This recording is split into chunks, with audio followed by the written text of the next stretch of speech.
бид амжилттай хэрэгжүүлэх хэрэгтэй байна. Гэхдээ хэрэгжүүлэхдээ хэдүүлээ энэ нөхцөл байдлуудаа нэлээд сайн судалж, эрсдлээ тооцож, эрсдлээс урьдчилан сэргийлэх арга хэмжээнүүдээ авмаар байна. Тэгж байж энэ том бодлого нэлээд үр дүнтэй хэрэгжих ёстой. Улс орны эрх ашигт гэдэг юм уу? Энэ үндэсний аюулгүй байдал талдаа бол яа харахгүй бид өөрийнхөө бий болгож чадж байгаа тэр бүтээгдэхүүнүүдийг эцсийн бүтээгдэхүүн болгох тал руугаа чиглэж байж л сая анхадагч салбар, боловсруулах салбар хоёр маань зэрэгцэж нэгээ нөхөж урагштай хөгжих болцоонд бүрдэх юм. Тэгээ энэ тал руугаа бол явах ёстой. Гэхдээ бид том бодлого хэрэгжүүлж байгаа улсууд өмнөх нөхцөл байдлыг сангалдсан гэдэг юм уу, тийм том нөлөөлөл байгаа гэдэг юм харгалзаж энэ дотоод их үүсвэрийг маань нэмэгдүүлэх ёстой. Тийм учраас би Монгол банк засгийн газарт өнөөдрийн хуралдаанаас энэ валютын дотогшлтыг нэмэгдүүлэх үн цэнтэй энэ бүтээгдэхүүнээ бүрэн хумж авч за тэгээд боловсруулалт хийгээд экспортлох боломжийг хангасан хөрөнгийн их үүсвэрээ нэмэгдүүл гэдэг имийг л тодорхой өгмөр байна. Энэ маш яралтай шийдэх ёстой асуудал. Энэ бас тийм хүлээгээд байдаг зүйл биш ээ.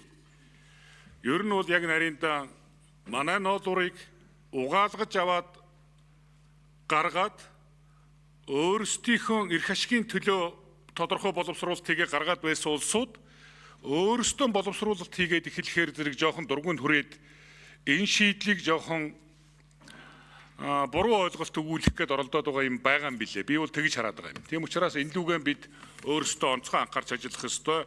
Европын холбоотой буюу тэр том үйлдвэрүүдтэй, тэр тогтвортой ноос ноолуурын холбоогоор нь дамжуулж маш сайн ажиллах ёстой. Тэгжээж хэдүүлээ энэ бүтээгдэхүүнээ тэрлүү чиглэсэн тэр урсгалын улам нэмэгдүүлэх ёстой гэдэг ийм байр суурьтай байна. За хоёр дахь зүйл бол яа харахгүй энэ Улаанбуудын асуудал дээр бид тодорхой шийдэл байгаад байгаа.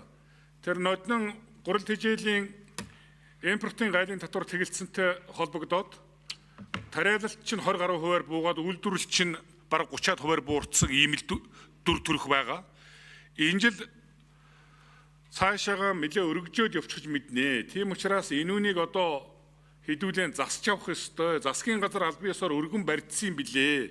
Тийм учраас төсвийн байнгын ороо, хөдөө аж ахуйн байнгын ороо хоёр энэ лүгэн гол анхаарлаа хандуулж энэ асуудлыг шуурхай хэлцэж нэг талд нь гаргаж авч энэ тариаланчдыг ямарваа нэгэн тийм хүлээлт гэдэг юм уу тодорхойгүй байдалтай нүүр тулгахгүйгээр нэг урам зоригтой хаврынхаа тариалтын ажил руу орох болцоо боломжийг бүрдүүлмээр байна. За хөдөө аж ахуй яам маань энэ үрийн хангалт тал дээр нэлээд анхаарах ёстой гэж ойлгоод байгаа би. 295 мянган гагийн тарих үрэл одоо бидэнд байгаад байна шүү дээ. 360 мянга хүргэд тарина гэж ярьцгаагаад байгаа. Тийм учраас энэ одоо 70 орчим мянган га тариалалт хийх үрийнхээ хангалтыг хиймээр байна. Дээр нь тижээлийн тариалалт 140 хэдэн мянган га тарина гэдэг байгаа. Энд чинь нэг 24 орчим мянган тонн үр хэрэгтэй.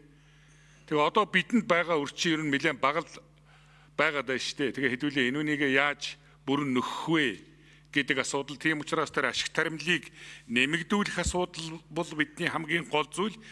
Гэхдээ баталгаатай үрийн хангалтын асуудлаа бүрэн шийдэх ёстой. Энэ талынхаа асуудлыг би хөдөө аж ахуйн яамыг гол анхааралдаа авч зохицуулалт юмнуудаа хийгээрэй.